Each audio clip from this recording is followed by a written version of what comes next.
आज सकाळ सकाळ नत्ता ठत्ता करून आहे ना गाडीत बसलो. तर नमस्कार मित्रांनो, श्री स्वामी समर्थ.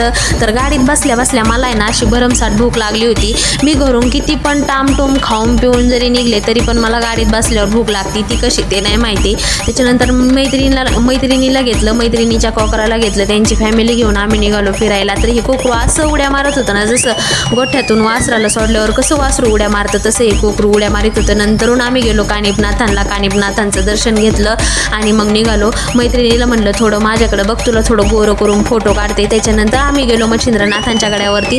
मच्छिंद्रनाथांच्या गडावर पण आमचं दर्शन खूप छान झालं. त्याच्यानंतर आम्ही गेलो रुद्रेश्वराला दर्शन केलं. तर हे कोकरू ना असं माझी ॲक्टिंग करत होतं, सारखं माझ्या पाठीमागं लुटूपुटू करत होतं. मग रुद्रेश्वराचं पण दर्शन खूप छान झालं आणि मग निघालो आम्ही परतीच्या प्रवासाला. तर आमचं कसं आहे माहिती का, आम्हाला जिथं जिथं महाराजांच्या आठवण येते ना तिथं स्वामी आम्हाला अशा स्वरूपात दर्शन देतातच.